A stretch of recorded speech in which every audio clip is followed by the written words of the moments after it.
এই কাহিনীর সমস্ত চরিত্র এবং ঘটনা সম্পূর্ণ কাল্পনিক। বাস্তবে জীবিত বা মৃত কোনো ব্যক্তি অথবা কোনো ঘটনার সাথে এর মিল থাকলে তা সম্পূর্ণ অনিচ্ছাকৃত এবং কাকতালীয়। ব্যবহৃত অপ্রাকৃত এবং অলৌকিক ঘটনাক্রম পরিবেশনার উপক্রম মাত্র। কুসংস্কারে বিশ্বাস করবেন না, কুসংস্কার ছড়াবেন না। নমস্কার, আপনারা শুনছেন 221B হ্যারিসন রোড। বাংলার ভূত, বাংলার ভয়, উল্টো পাল্টা গল্প নয়। আজ আপনারা শুনবেন সুমিতেন্দ্রর লেখা একটা গা ছমছমে হাড় হিম করা গ্রাম বাংলার ভূতের গল্প, বারাসাতের ভাতের হোটেল। গল্প পাঠে রয়েছে সুমিতেন্দ্র, জহরের ভূমিকায় সৌরভ ধনী সাহা, কৃষ্ণদাস আর বেচু চক্রবর্তীর ভূমিকায় আমি প্রত্যয়। গল্পটা কেমন লাগলো অবশ্যই আপনারা কিন্তু কমেন্ট করে জানাবেন। আর এরকম গল্প যদি আরও শুনতে চান তাহলে আমাদের চ্যানেলটিকে অবশ্যই সাবস্ক্রাইব করবেন। কলকাতা জেলা বইমেলায় 5ই জানুয়ারি কথোপকথন প্রোডাকশন থেকে প্রকাশিত হয়েছে লেখক সাগর পাঠকের ভৌতিক গল্প সংকলন ভয়ের মুখোশ। বইটি কলকাতা বইমেলায় কথোপকথন প্রোডাকশনের 628 নম্বর স্টলে পাওয়া যাবে। গেট নাম্বার 9 দিয়ে ঢুকে লিটল ম্যাক্স স্টলগুলোর পাশেই 628 নম্বর স্টল। এছাড়াও সরাসরি বই পেতে হোয়াটসঅ্যাপে যোগাযোগ করুন 9874017181 অথবা 8910598267 নম্বরে। প্রথম 25 জন ক্রেতার জন্য থাকছে বিশেষ ছাড়। বইটির মূল্য 250 টাকা। তাহলে দেরি না করে তাড়াতাড়ি সংগ্রহ করে নিন লেখক সাগর পাঠকের ভৌতিক সংকলন ভয়ের মুখোশ। তাহলে শুরু করছি আজকের গল্প, সুমিতেন্দ্র লেখা বারাসাতের ভাতের হোটেল।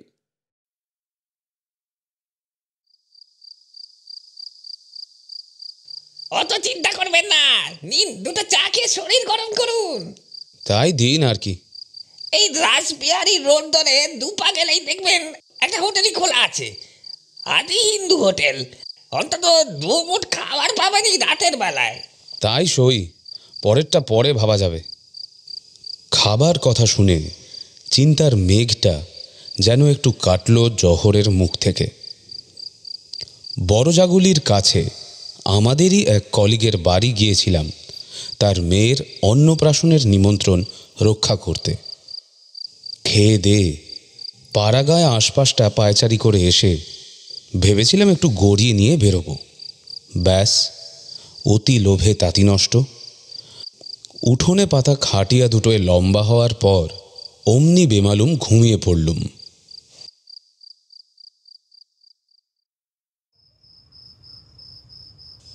শীতকাল, রাত গভীর। স্টেশন চত্বর তখন একেবারে নির্জন। রিকশার স্ট্যান্ডে রিকশা নেই। রাস্তাঘাটে লোক বলতে ওই ভূতের মতো আপাদমস্তক র্যাপার মুড়ি দেওয়া এক দুজন। কেবল এই চায়ের দোকানে টিমটিম করে লম্ফ জ্বলছিল। দোকানি আমাদের বিপদের কথা শুনে একটা হোটেলের খোঁজ দিলেন।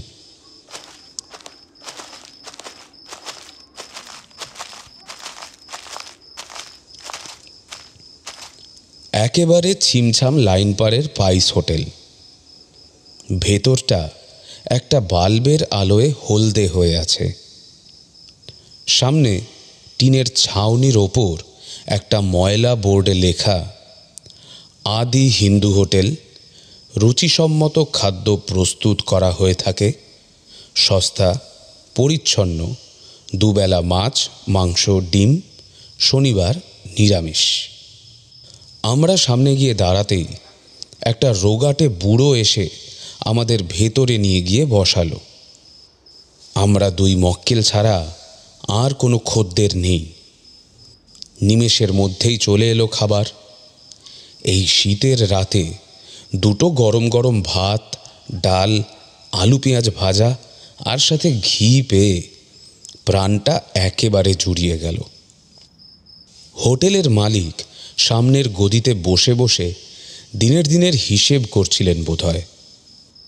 কথায় বার্তায় আমাদের দুর্ভোগের ব্যাপারে অবগত হয়ে তিনি, মানে হোটেলের মালিক বেচু চক্রবর্তী, বললেন, আচ্ছা শুনুন, আপনারা এক কাজ করুন না, ট্রেন মিস করেছেন যখন, আর রাতটা আমার হোটেলেই থেকে যান। লজিং টজিংয়ের ব্যবস্থা নেই, তবে ঝাঁপ ফেলে এই বেঞ্চিগুলোর ওপরেই যদি বিছানা পাতিয়ে দিই চলবে না? এক রাতেরই তো ব্যাপার। চলবে না মানে? খুব চলবে। আরে ব্যাচেলার মানুষ, একটা হলেই হলো। কত দেবো? এই এই না না না না, কিচ্ছু লাগবে না। বিপদে পড়ে এসেছেন, ফিরিয়ে দিলে আমার হোটেলের অকল্যাণ হবে। মুকুল আর কৃষ্ণদাস রাতে এখানেই থাকে, কোনো চিন্তা নেই আপনাদের। দেখলাম ওই বুড়োটে শীর্ণ লোকটা এসে হাজির। আগে কর্তা। বেচুবাবু তাকে বুঝিয়ে দিয়ে বিদায় নেওয়ার আগে বললেন, কৃষ্ণদাস আছে যখন তখন আপনাদের কোনো চিন্তা নেই। খুব পরিপাটি লোক, কপালের দোষে বেচারা এখানে পড়ে আছে। আচ্ছা আমি আসি তাহলে, ওদিকে আবার অনেক দেরি হয়ে যাচ্ছে। সকালে একবার চা খেয়ে বেরোবেন কিন্তু। ভাগ্যের ফের কাকে বলে আজ টের পেলাম। ট্রেন ফেলের দুর্ভাগ্য, আর তারপর এমন পরোপকারী ভদ্রলোকের সাথে দেখা, দুটোই আকস্মিক। হোটেলের কর্মচারী মানে সেই কৃষ্ণদাস বলে বুড়োটে লোকটা বেশ পরিপাটি, মানে গোছানো। বেঞ্চি টেঞ্চি সরিয়ে একেবারে ঝাঁ চকচকে বিছানা করে ফেলল সে নিমেষের মধ্যেই।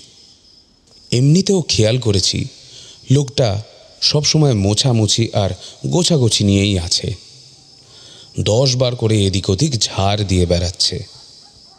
ঘুমানোর আগে দুটো বিড়ি টানতে বাইরে গদির কাছে এসে দেখলাম সে বসে আছে একেবারে তার বাবুর গদিতে, হাতে মালের বোতল। আমাদের দেখেই সে বোতলটা টুক করে আড়াল করে ধরমর করে উঠে দাঁড়ালো। ইয়ে মানে আপনাদের কোনো প্রবলেম না থাকলে এখানে আরে না না, বসো বসো, খাও খাও। শীতের রাতে নিজের গা গরম করছো, করো না রে বাবা। আমরা দুটো উটকো লোক তোমার প্রবলেম করব? একেই তো উড়ে এসে জুড়ে বসেছি, থাকতে দিয়েছো বলে রক্ষে। এই না না, অতিথি বিষ্ণু, সে বাড়ি হোক আর হোটেল। এই নাও একটা বিড়ি খাবে? আমরা বরং একটু বসি এখানে নাকি? হ্যাঁ, নেন। লোকটার সাথে একটু গল্প জুড়ে দেওয়ার অভিপ্রায় আমাদের বসতে গিয়েও থামতে হলো। কৃষ্ণদাস উঠে কাঁধের গামছাটা দিয়ে বেঞ্চিটা একবার ছেড়ে দিল। বসতে বসতে জহর বলল, আচ্ছা বাপু, তোমার নাম কি কৃষ্ণদাস গুছাইত? মশকরাটা ধরতে পারল না লোকটা। ফ্যাল ফ্যাল করে কেবল ওর দিকে তাকিয়ে রইল। আমি বললাম, আরে খালি এত গোছাগুছি করে যাচ্ছ কি না? তাই বলল, সেই এসে থেকে দেখছি বাপু, তুমি খালি ঝাড়পোছ করে যাচ্ছ। বেঁচুবাবুর থেকে হোটেল পরিপাটি রাখবার তাগিদটা যেন তোমারই বেশি। আসলে খাবার জায়গা হোক আর থাকার জায়গা হোক, সব সময় পরিষ্কার পরিচ্ছন্ন রাখা উচিত, নইলে কিন্তু অনিষ্ট হয় দাদা বাবুরা। আমি আর জহর একবার চোখাচোখি করলাম। মনে মনে ভাবটা যেন এনাকে একবার নিয়ে যেতে হয় আমাদের শ্যামবাজারের মেসে। জহর প্রশ্ন করল, কি অনিষ্ট? সাক্ষাৎ মৃত্যু। সৃষ্টি ছাড়ার মতো নোংরা করলে, পরিষ্কার পরিচ্ছন্নতা অগ্রাহ্য করলে একেবারে মহামারী নেমে আসে, বুঝলেন? দূর, তা আবার হয় নাকি? হয় 43-এর আগেও এই অঞ্চলে একবার একটা মহামারী ছড়িয়ে পড়েছিল। রাতারাতি ওই এলাকার কয়েকটা গ্রাম একেবারে শ্মশান হয়ে গেছিল। তারপরে আবার সব যে কে সেই, কেবল একজন বুঝতে পেরেছিল সবটা। সে গোড়া থেকে সবটা দেখেছিল নিজের চোখে। আমায় সে একদিন সব বলেছিল। বিশেষ কিছু ঘটার জন্য বিশেষ কিছু উপযুক্ত পরিবেশ পরিস্থিতি মাঝে মাঝে আমাদের অজান্তেই সৃষ্টি হয়ে যায়। আমার মনে হলো বাইরে এই নির্জন শীতের রাত, অন্ধকার হোটেল আর আমাদের সামনে এই লোকটা, সব মিলে আজ যেন একটা আসন্ন গল্পের পরিবেশ সৃষ্টি করেছে। কৃষ্ণদাসের পাশে রাখা বোতলটার দিকে তাকালাম। অর্ধেক, মানে পেটে পড়েছে।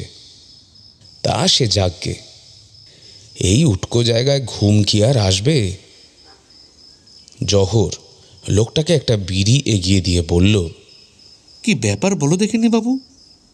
তবে বলি শোনেন,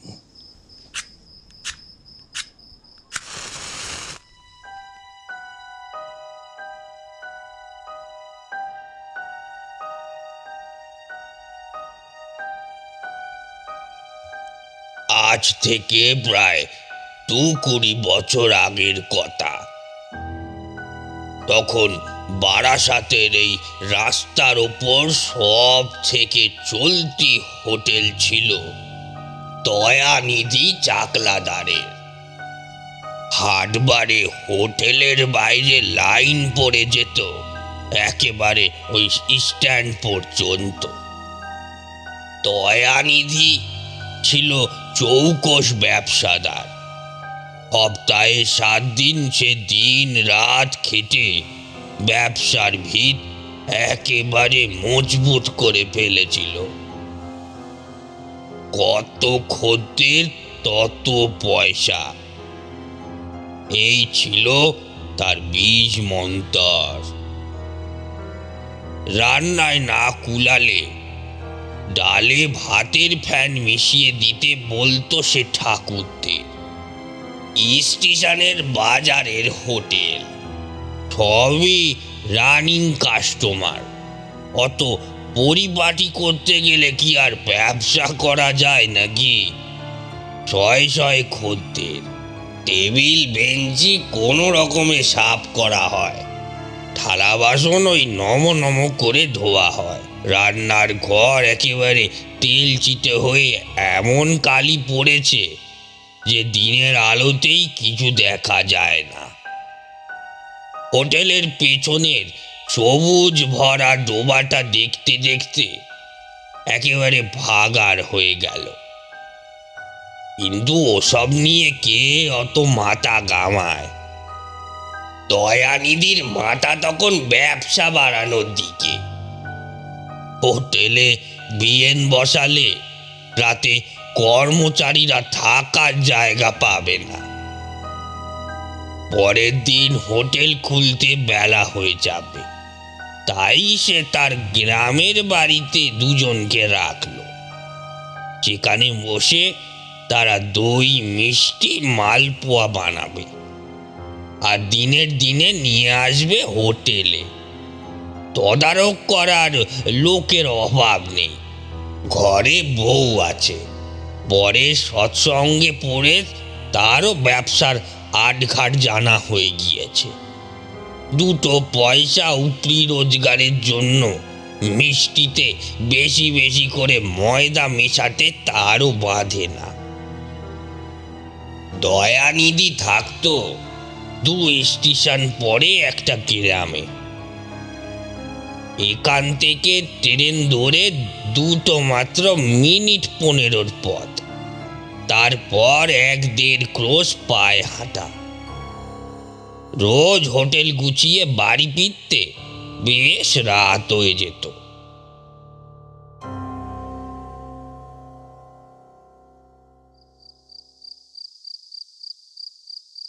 তা এক শীতের রাতে ক্যাশ বাক্সে তালা ঝুলিয়ে মা কালীর ফটোতে পেন নাম ঢুকে সে বাড়ি ফেরার পথ ধরল।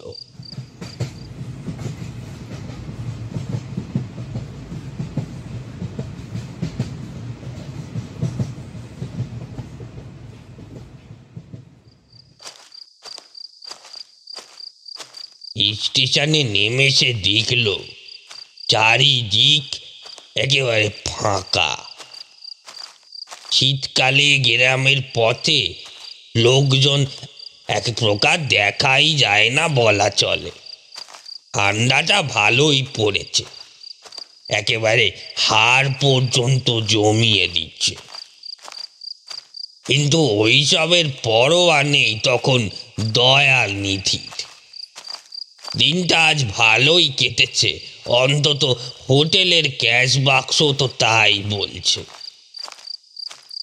ফুরফুরে মেজাজে একটা বিড়ি ধরিয়ে গায়ের শালটা আটো করে জড়িয়ে নিয়ে সে হাঁটা লাগালো তাদের গ্রামের দিকে।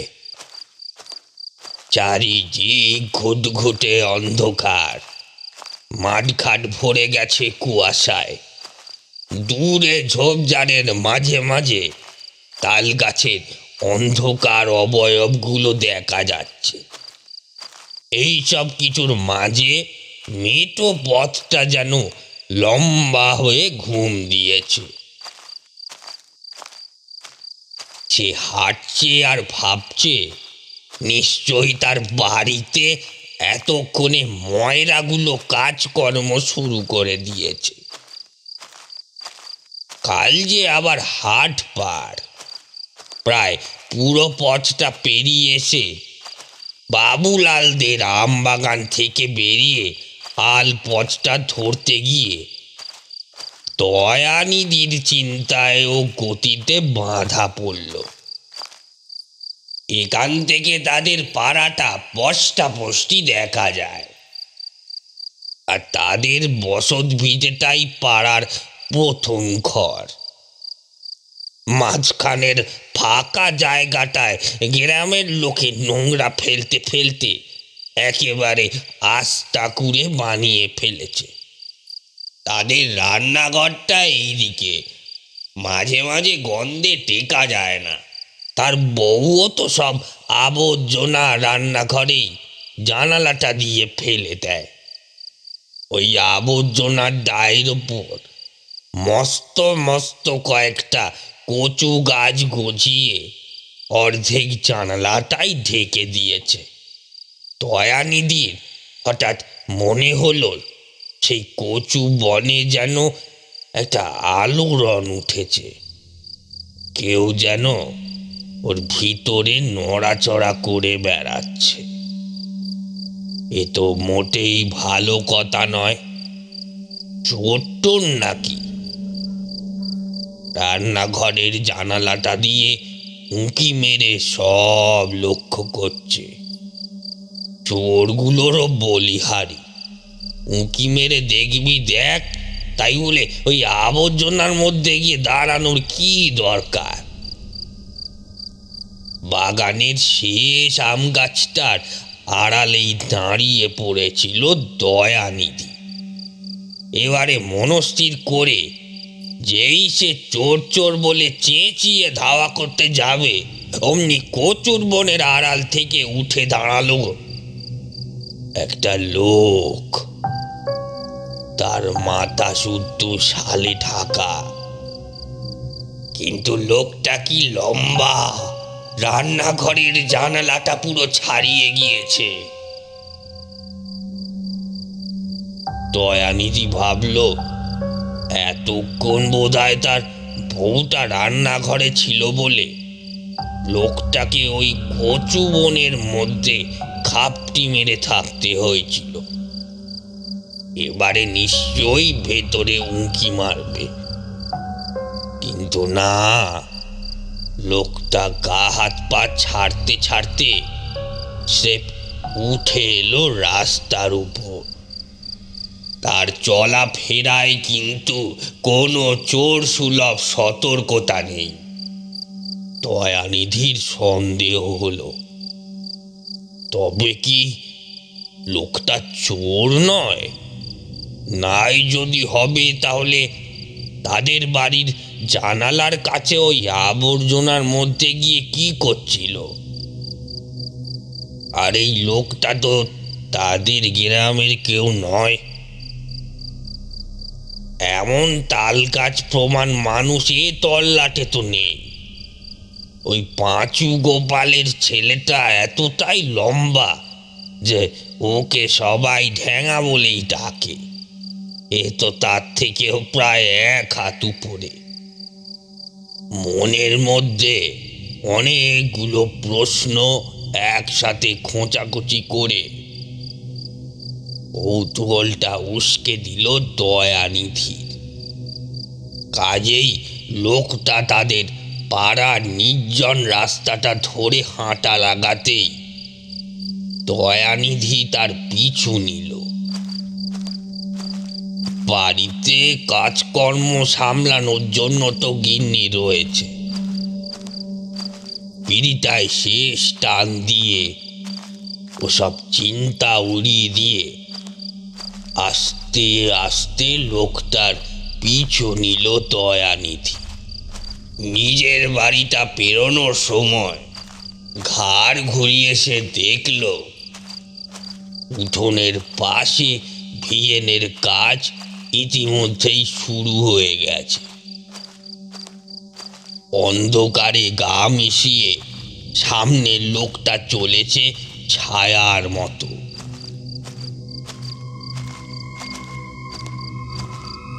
রাত তখন বেশ গভীর। গ্রামের একটাও বাড়ি ঘরে আলো জ্বলছে না। নিজের গ্রামের এমন রূপ বহু বছর ধরা পড়েনি দয়ানিধির চোখে। লোকটার থেকে প্রায় হাত 50 দূরত্ব রেখে সে চলেছে। মাঝে মাঝে এক একটা মোড়ে বা পথের বাঁকে যখন হারিয়ে যাচ্ছে লোকটা, তখনই একটু পা চালিয়ে বুকের মুখে কোনো গাছপালা বা ঘর বাড়ির আড়ালে ঘাপটি মেরে খানিকক্ষণ আগে পিছে দেখে নিচ্ছে দয়ানিধি। তারপর তাদের মধ্যে ব্যবধান অনেকটা বেড়ে গেলে আবার গুটি গুটি পায়ে পিছু নিচ্ছে সে। কিন্তু আর যে গুটি গুটি পায়ে চলা যাচ্ছে নি। লোকটার হাঁটার গতি যেন ক্রমশই বেড়ে চলেছে। প্রথমে তাদের পাড়া, তারপর পাড়া ছাড়িয়ে গোটা গ্রাম জুড়ে লোকটার পিছু পিছু সে হেঁটে চলেছে। দ্রুত লম্বা লম্বা পা ফেলতে ফেলতে তার গোড়ালিগুলো টন টন করছে, কিন্তু সেই দিকে কোনো গা নেই তার। শুধু সেই দিকে কেন, টাকা পয়সা, হোটেল, ব্যবসা সব কিছুকে সরিয়ে রেখে তার সম্পূর্ণ চেতনা যেন ওই লম্বা লোকটার উপরে এসে কেন্দ্রীভূত হয়েছে। আধার রাতে এই অজানা লোকটার সাথে ধরাধরি খেলায় যেন মেতে উঠেছে দয়ানিধি। গ্রামের পথ ছেড়ে কপির ক্ষেতের মধ্যে দিয়ে একটা আলপথ ধরতে গিয়ে সে হোঁচট খেয়ে পড়ল। ডান পায়ের চটিটা গেল ছিঁড়ে। তবে একটুও সময় নষ্ট না করে উঠে দাঁড়িয়ে সে আরেক পায়ের চটিটাও খুলে ফেলে আবার লোকটার পিছু নিল সে। দেখতে দেখতে গ্রামের চৌহদ্দি পেরিয়ে ওরা এসে দাঁড়ালো ছোট্ট নদীটার পাড়ে। এই নদী থেকে একসময় পানীয় জল তুলত এই এলাকার গ্রামবাসীরা, কিন্তু এখন ওই স্নান আর কাচাকাচি ছাড়া কিছুই করা যায় না। রাসায়নিক সার আশেপাশের ক্ষেত খামার থেকে ধুয়ে এসে এখানে জমতে জমতে জলটাকে একেবারে বিষাক্ত করে তুলেছে। মুখে দিলে আর রক্ষে নেই। জলে মাছের সংখ্যাও আগের থেকে অনেক কমে গিয়েছে।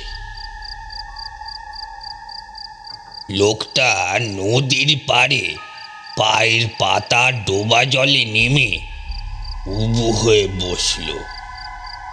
পাড়ের ওপর ঝোপঝাড়ের আড়াল থেকে দেখতে লাগলো দয়ানিধি। তার মনে হলো লোকটা জলের ওপর উবুর হয়ে বোধহয় বমি করছে। হ্যাঁ, ঠিক তাই। অন্ধকার হলেও চাঁদের আলো নদীর জলে পড়েছে, আর তাতেই লোকটার কালো অবয়বটা স্পষ্ট ফুটে উঠেছে। দয়ানিধির মনে হলো লোকটার মুখ থেকে যেটা বেরিয়ে এসে জলে পড়েছে সেটা তরল হলেও ঠিক তরল নয়। তার মধ্যে যেন একদলা কেঁচোর মতো কিলবিল করছে। লোকটার মুখ থেকে তরল পদার্থের সঙ্গে যেন অনর্গল বেরিয়ে এসে জলের মধ্যে কিলবিল করতে করতে মিশে যাচ্ছে অনেক কেঁচো কৃমি। পায়ের পাতাটা হঠাৎ সুরসুর করে উঠল দয়ানিধির। সে চমকে উঠল। মনে হলো কি যেন একটা তার পায়ের উপর দিয়ে হেঁটে গেল। একটু সামলে নিয়ে নিচু হতেই আরেকটা কি যেন চলে গেল তার পা ছুঁয়ে। এবারে বোঝা গেল একটা লোমশ মেঠো ইঁদুর অন্ধকার ঝোপঝাড়ের আড়াল থেকে বেরিয়ে চলে যাচ্ছে নদীর দিকে। আবার আরেকটা দুহাত দূরে। চারদিকে ঝোপ জঙ্গল থেকে অনেকগুলো ইঁদুর ছুঁচোর মতো প্রাণী বেরিয়ে আসছে। হতবম্বের মতো এদিক ওদিক ঘাড় ঘুরিয়ে দেখতে লাগলো দয়ানিধি। ফাঁকা প্রান্তর একটা ভোটকা বন্ধ ঘরের মতো ঝুলঝুল গন্ধে ভরে উঠল। একটু সরে এসে একটা বড় গাছের গুড়িতে হাতটা রাখতেই কি একটা যেন সুরসুর করে উঠে এলো দয়ানিধির হাতের উপর। তড়ি ঘড়ি হাতটা ছাড়তে ছাড়তে দয়ানিধি দেখল একটা তেঁতুল বিছে। একটা নয়, গাছের গুড়ি বেয়ে নেমে আসছে অসংখ্য তেঁতুল বিছে।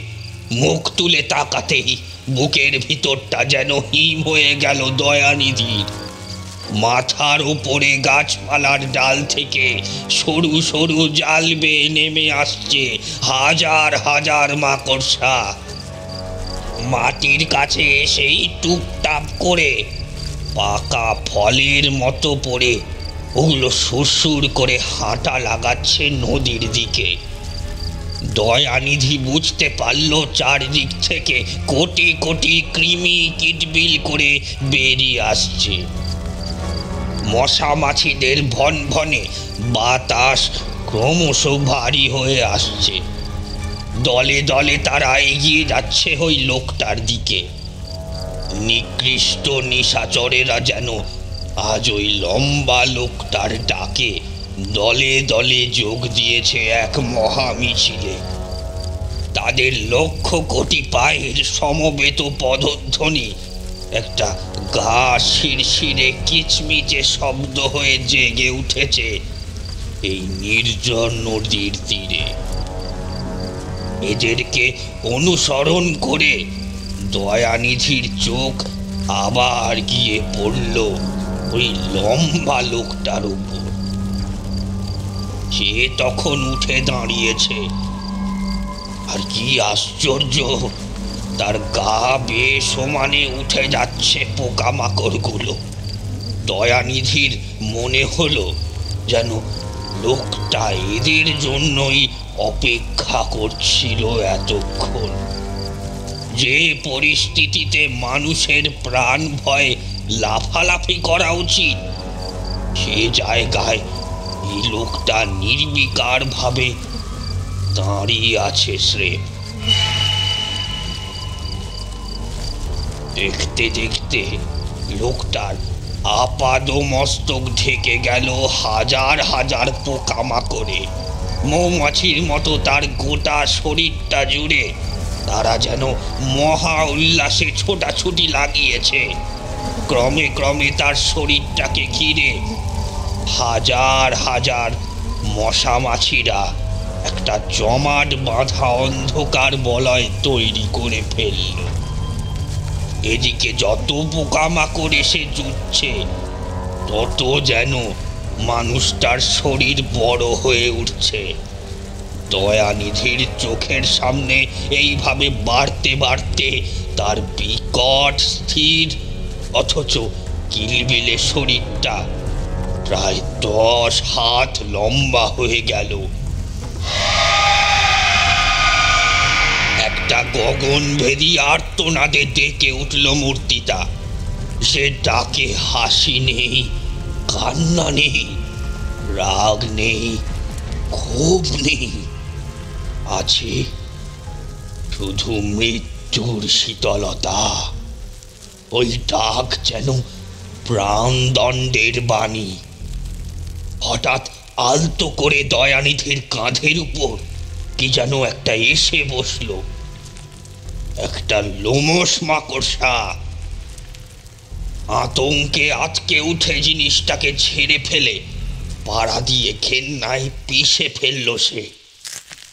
আর ঠিক তখনই যেমন বলির পাঠার ওপর খাড়া পড়লে এক পলকে সব শান্ত হয়ে পড়ে, গোটা রাতটা যেন শান্ত হয়ে পড়ল। মাকড়সা, বিছে, ইঁদুর, মশা, মাছি এদের সবাইকে যেন কেউ স্ট্যাচু করে দিয়েছে। আসন্ন বিপদের আশঙ্কায় দয়ানিধি এদিক ওদিক তাকাতে লাগলো।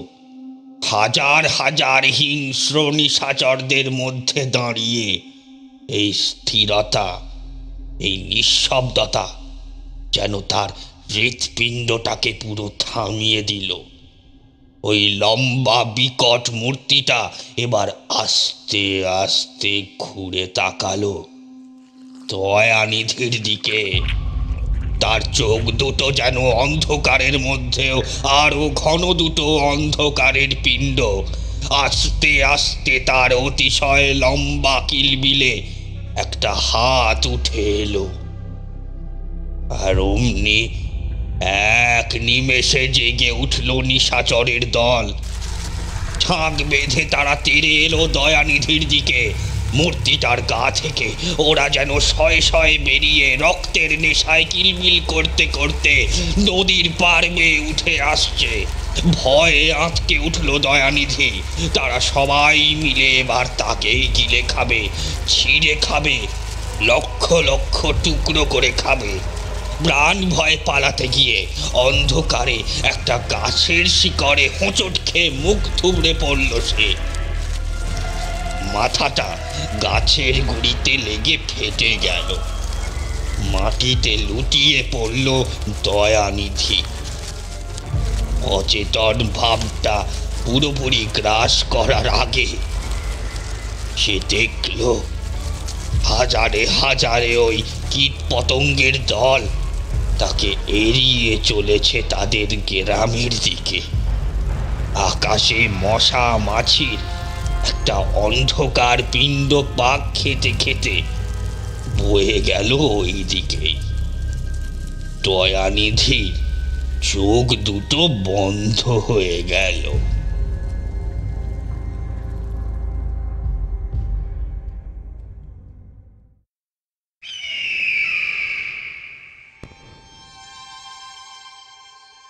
সেবারে হয়তো মরেই যেত দয়ানিধি, কিন্তু বেঁচে গিয়েছিল ওই পড়ে গিয়ে জ্ঞান হারিয়েই। তার জ্ঞান ফিরেছিল 3 দিন পরে। তাকে কেউ খুঁজতে আসেনি দেখে সে প্রথমটায় ভারী অবাক হয়েছিল, কিন্তু আসবে কি করে? ততক্ষণে এক অজানা মহামারীতে তাদের গ্রাম সমেত এলাকার আরো সব গঞ্জ রাতারাতি উজাড় হয়ে গেছিল। ঘরে কোনো মানুষ, গরু, ছাগল এমনকি রাস্তার একটা কুকুর বেড়াল পর্যন্ত বাঁচতে পারেনি সেই মহামারীর কোপ থেকে। কপালের খেলায় কেবল বেঁচে গিয়েছিল দয়ানিধি। হয়তো গ্রামের বাইরেই কয়েকদিন পড়েছিল বলে, তার আর কিছু হয়নি। দয়ানিধি সেদিন যখন আবার গ্রামে প্রথম পাটা রেখেছিল, তখনই সে সবটা টের পেয়ে গেছিল। ঘরে ঘরে পড়ে আছে মরা, রাস্তাঘাটে কত প্রাণীরা মরে পড়ে আছে, আর তাদের ভেতর খেলা করছে ইঁদুরের দল। দেহগুলোর ওপরে ভন ভন করছে মশা মাছির ঝাঁক। সেই রাতের মতোই আবার তাদের গোটা গ্রামটা পেরিয়ে স্টেশনে আসার পথে তার নিজের বাড়িটাও পড়েছিল। তাদের ভিটে খোলা উঠোনে পচে ফুলে ঢোল হয়ে পড়েছিল 3টে মরা, তার বউ আর 2 ময়রা। আর কোনোদিন ওখানে ফিরে যায়নি দয়ানিধি, আর কেউই বোধহয় যায়নি। ওই এলাকাটা এখনো বন জঙ্গল হয়েই পড়ে আছে। নতুন অবশ্য কয়েকটা রাস্তা গিয়েছে, তবে আর কোনো জনবসতি করে ওঠেনি।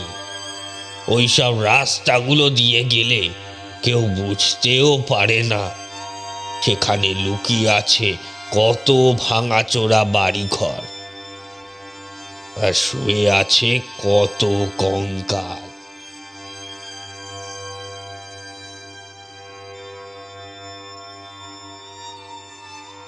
কৃষ্ণদাস থামল। গল্পের ঘোরে আচ্ছন্ন হয়ে বসে রইলাম আমরা দুজন। ভাবছেন তো এসব মাতালের কথা? দেখবেন এই যে এত নোংরা আবর্জনা মানুষ ছড়িয়ে বেড়াচ্ছে না, এই যেখানে যা পাচ্ছে ফেলে দিচ্ছে, এই যে ঘরে ঢুকে হাত পা ধুচ্ছে না, এর ফল একদিন না একদিন ভুগতে হবে। এই হোটেলেই দেখি কতজনকে এই বাইরে থেকে এসে হাত না ধুয়েই খেতে বসে পড়ে। আমি এবার জহরের দিকে তাকালাম। ওর মুখে একটা মিটিমিটি হাসি, যেন দুষ্টুমি করে বড়দের কাছে ধরা পড়ে গেছে। আমরাও তো আজ খেতে বসার সময় হাত ধুইনি। আসলে তখন ওই অবস্থায় অত কিছু মাথায় থাকে নাকি? এদিকে কৃষ্ণদাস নেশার ঘরে বলে গেল, এর ফল একদিন ভুগতে হবে।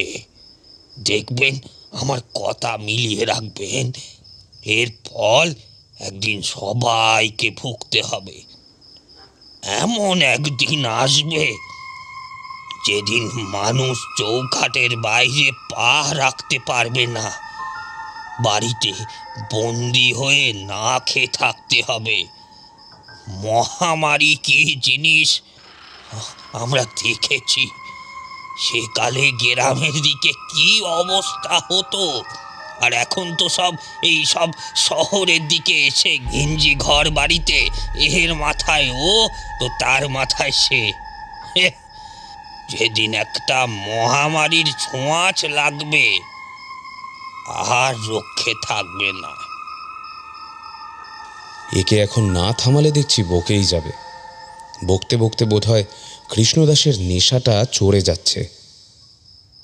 জহর আমার দিকে তাকিয়ে ইশারা করল। আমি জোর করেই উঠে দাঁড়িয়ে একটা বিড়ি দিলাম লোকটাকে। নাও, একটা বিড়ি খেয়ে ঘুম দাও, আমরা যাই, একটু লম্বা হই।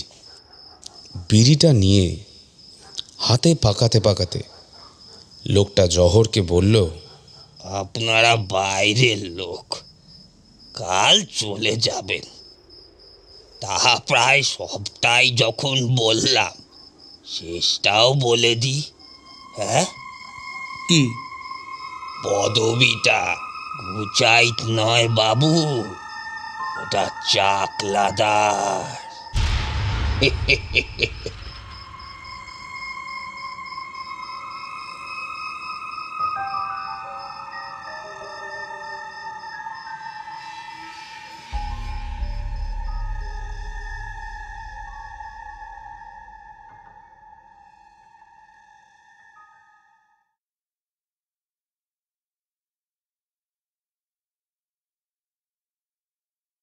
শেষ হলো আজকের গল্প, সুমিতেন্দ্রর লেখা একটা হাড় হিম করা গ্রাম বাংলার ভূতের গল্প, বারাসাতের ভাতের হোটেল।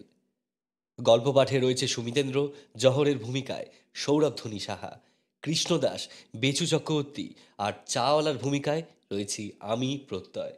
গল্পটা কেমন লাগলো অবশ্যই কমেন্ট করে কিন্তু জানাবেন। আর আপনারা কোথা থেকে শুনছেন, কিভাবে শুনছেন, আর কখন শুনছেন সেটাও কিন্তু অবশ্যই মেনশন করবেন। আর আমাদের দুজন অত্যন্ত প্রিয় লেখক সাগর কুমার পাঠক আর দেবশ্রী ভট্টাচার্যর বই এই কলকাতা বইমেলায় অলরেডি প্রকাশিত হয়ে গেছে।